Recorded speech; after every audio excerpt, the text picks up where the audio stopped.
This is Jeff Rouse checking in again from outside of our Story Studios, and look who I ran into today. Scott Higgins. I'm the Martin County Coordinator. Scott, it's a pleasure seeing you. Of course, we've known each other for a while, but share with the folks how long you've been in your position. I've been in my position for 20 years now. 20 years. You must have started when you were just a little guy. Well, maybe not so. Well, it's so nice to see you. Say, you know what? We just got done shooting an episode of Martin County on TV. Would you like to see that right now? I sure would. Well, let's take a look.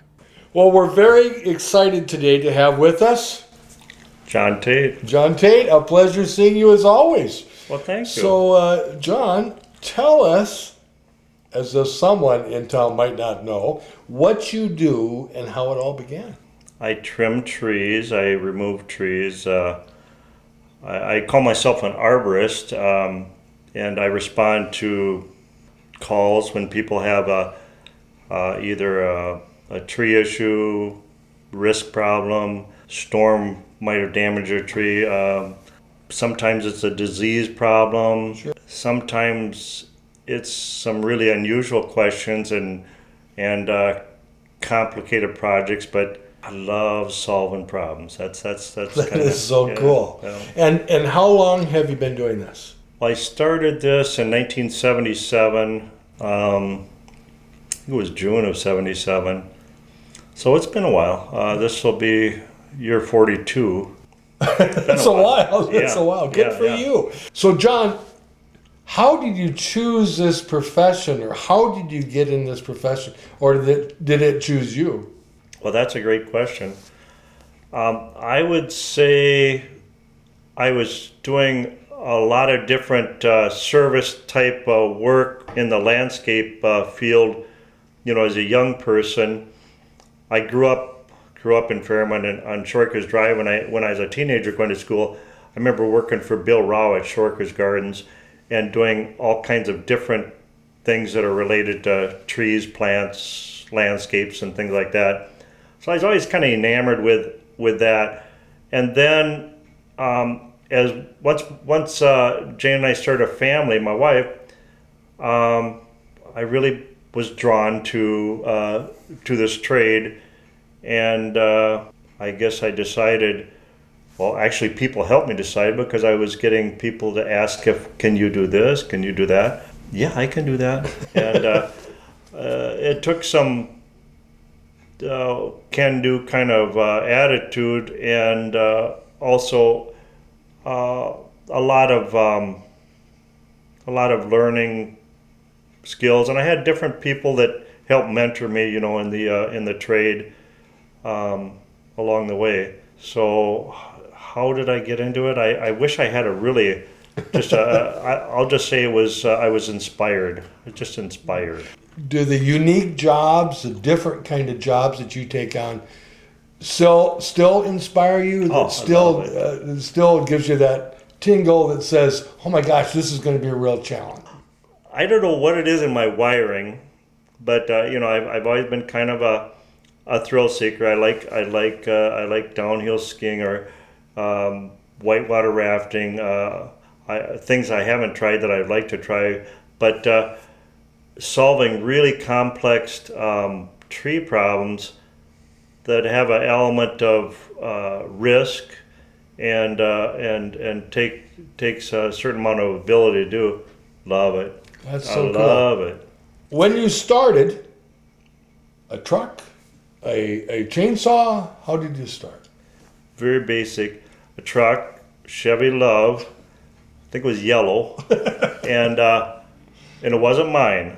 I borrowed it from my brother Jim, and I borrowed his chainsaw, a little home light chainsaw, and a lot of determination. And then I networked with some people that were more equipped that I knew from, you know, growing up, that were in the trade. They were in the Mankato area, and they used to help me do things that were beyond my capability for size and difficulty when I first started out with that little Chevy Love. And make enough money. I remember I took a second mortgage out on my home when we moved out to the farm. Got second mortgage from Harlan Anderson at Fairmont Federal Savings Loan over here, and it was scary having a second mortgage. I'm buying this old used aerial truck, and Harlan, he says, well, you just make a little bit of money and then you buy a tire and you work a little harder and then you fix the window, and old school banker. And I did it his way. I mean, that's what you did. That's the way I started, and don't regret it. It was really. I mean, I had 3 children to take care of and family and all that, so it was hard to balance all that. But I'm a risky man, so I was like, can I do it? I can do it. I can do it. So now, how many employees and such? In the summertime, there's 10 of us working. We go in different directions and things, and the number of trucks, I don't know, maybe 10 trucks or something. Oh, good for you. Now, tell us and tell the folks, how big an area do you serve? Because I hear stories, you're here, you're there, you're moving around. How big an area do you serve, or will you help people in quite a distance if they ask? I don't know if I've ever said no to somebody.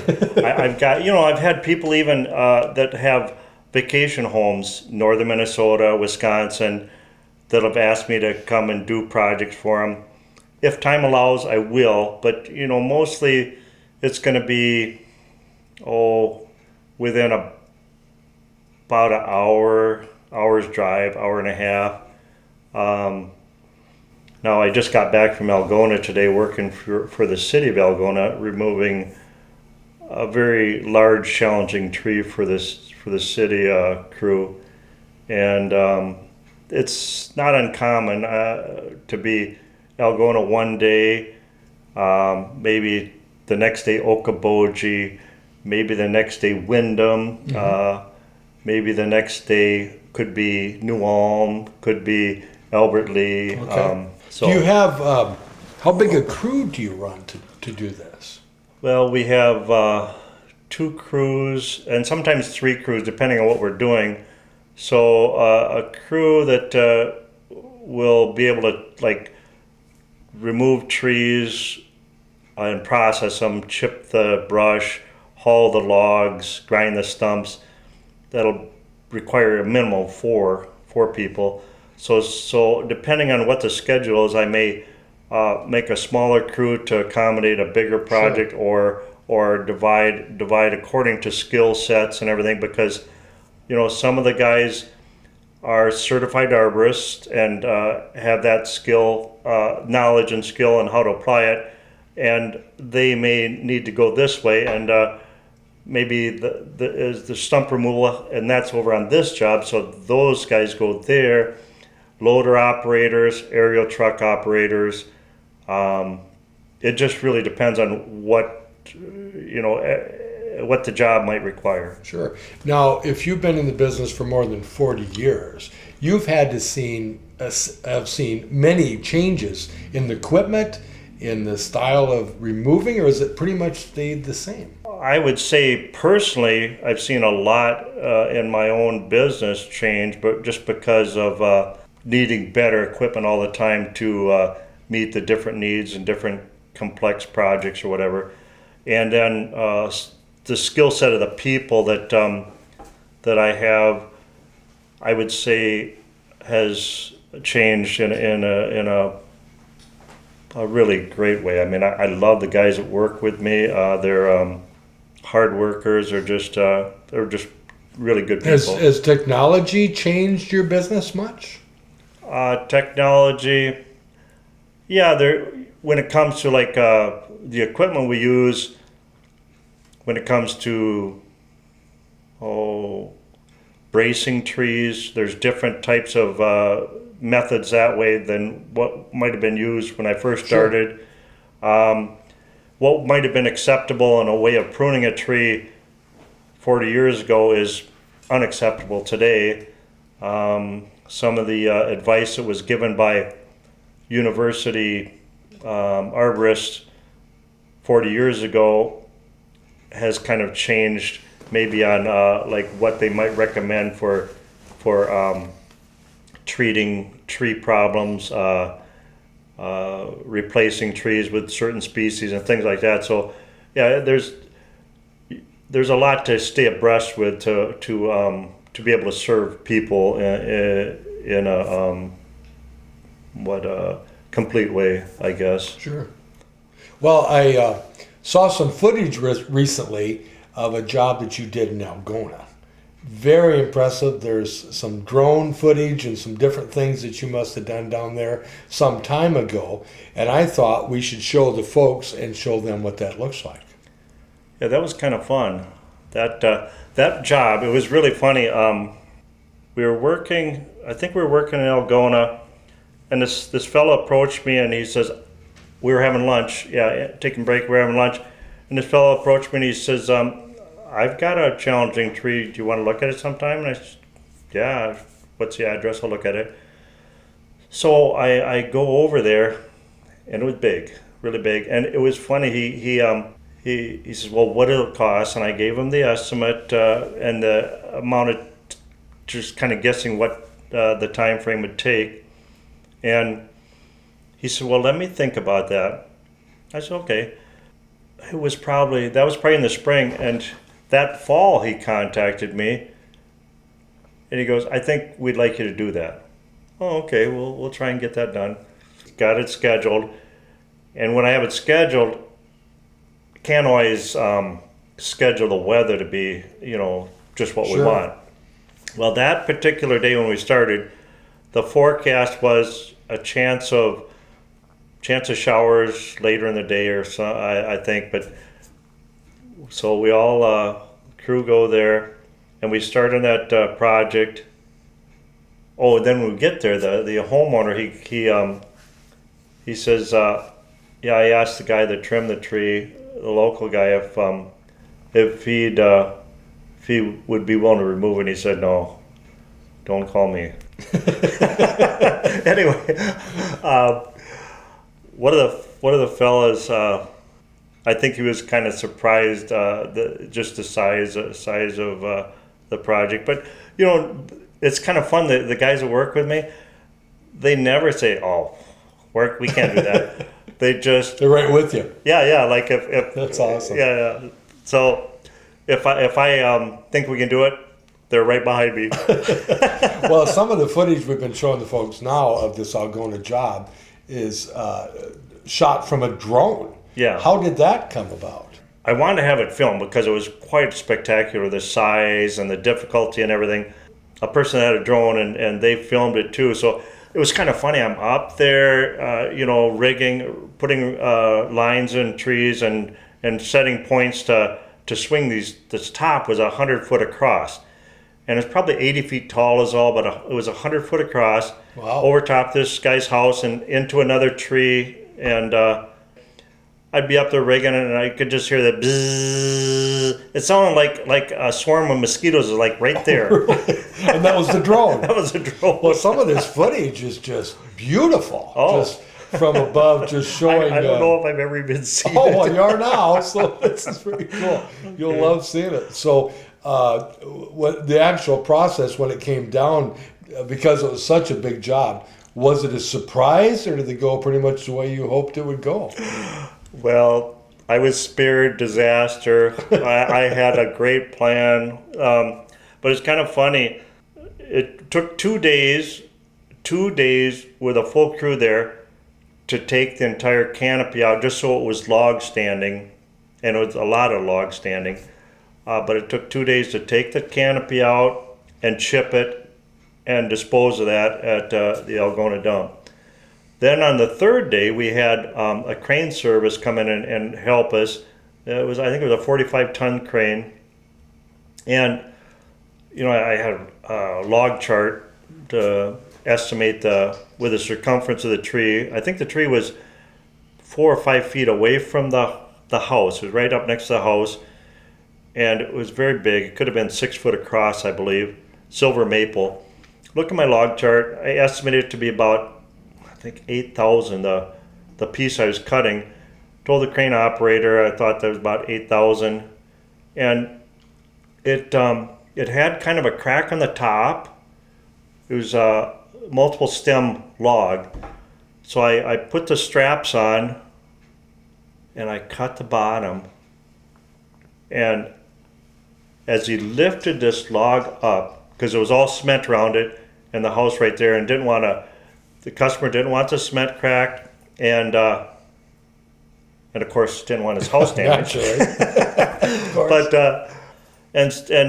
after Gemini Studios did the recording of it all, they condensed it, and I gave it to the homeowner because he was working. He actually didn't see it. No, he runs an insurance agency in Algona, and so he's insuring people for problems, and I think that was part of the reason he wanted this tree done, because it was potential to destroy his home. Absolutely. Makes perfect sense. Well, this footage is outstanding. So, John, I know you do a lot of risky and cool things, but what are some of the services overall that you do? You know, we try to offer everything related to trying to solve tree problems, and sometimes solving tree problems in mature trees can be solved when they're young very inexpensively. So you'll see sometimes where a mature tree split after a storm or something. Actually, there's ways of avoiding that if you take care of it when they're young. You know, because a lot of trees that you have planted by a nursery or you buy from a nursery may have incorrect branch structure. And I mean, if you have an arborist that knows how to correct that, very inexpensive. It's best money spent for if you live long enough to enjoy it becoming a mature tree. So we do that. And mature trees, we trim dead wood and aesthetic trimming and maintenance trimming for if it's over your home. We respond to storm damage problems, construction projects where you may have to have a tree trimmed, removed, protected because you don't want, let's say you're putting a home in and either excavation or soil compaction, all these different things may harm or kill your tree 5 years into the future. We can help give you some advice on how to avoid some of those things. So if I'm, because I know nothing about any of this, if I have a question or I want to know about an issue that I think I have, they can call you, you'll come out, give an estimate, you'll come out and take a look at the project, that sort of thing, I assume?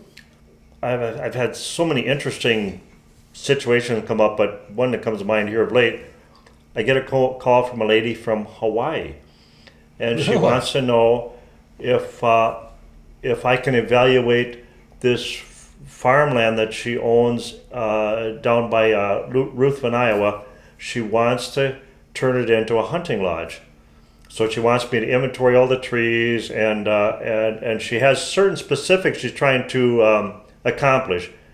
She wants to have bird watching, hunting lodge. I mean, it was just a laundry list. So then I have to do some research on, okay, what's the best environment to accomplish it? So it was really interesting. So I had a certified arborist go down, take inventory of all the trees, do this recommendation, and I put him as a project manager on that particular job, and they visited back and forth, and then she hired us for, I think we were down there for a little over a week, trimming, removing, processing, chipping brush, grinding stumps, and getting it ready for building a lodge, building a restaurant. All these things, it was just... Really? Yeah. And she's from Hawaii? From Hawaii, yeah. Now, how did she find you? That's a good question. I think that maybe through some form of advertising or maybe in the website that that we have. She did call here just of late. She was going to be back from Hawaii, wanted us to meet, and then she hasn't broke ground to start construction of the lodge yet, but she wants to do some more things to be prepared. So I guess an answer to yeah, if somebody has a question with a tree problem, I try, if I can answer over the phone, I'll do that. But I love going out, meeting the customer and seeing the problem, or the situation Sure. right there, so I can give a much more educated response. Sometimes I'll get these calls, people will want, I've got this tree risk problem, would you look at it? Yeah, okay. And there's so many different things to consider when it comes to, like, say, like a tree risk with a property. And it may be like how the tree relates to home, playground, whatever it might be. And there's many ways to accommodate, solve some of those problems. It isn't just one answer to everything is to remove Sure. the tree, but there's a lot of different things. And I could share so many different unusual situations, but I don't want to bore you with that. You're definitely not boring us. Do you ever wish you were back with that little love pickup and one chainsaw? I do. Here's the reason why. When I had that little pickup, that little chainsaw, I was younger and much more able. And my children, they were little, little. They were, if you talk to any old person like my age or older, what was the best time of your life? Absolutely. When I was poor and my babies were in my arms. So I don't know if I want to work as hard as what I was doing at that time, but I'd do it in a heartbeat just to have those babies back and Absolutely. to have a second go round. Well, it's an incredible story. Incredible story. And a great success story. And it's through your hard work and taking on challenges and the I can do it attitude. I would credit to the grace of God, as I've made about every mistake in my life that is humanly possible, probably more than most people. And for some reason, Jane stuck it out, and God spared me disaster. I don't know. Well, it's an incredible story, and we have been thrilled to have you on for this episode. Well, it's great to be here. Have a good day. Thank you, you too. Wow, wasn't that a great episode? It sure was. Absolutely. Hey, I'm glad you stopped by to say hi. My pleasure. And we want to thank the viewers for watching. And as we share with you the sponsors that made this show possible, remember, it's not just the past, but the present that tells our story.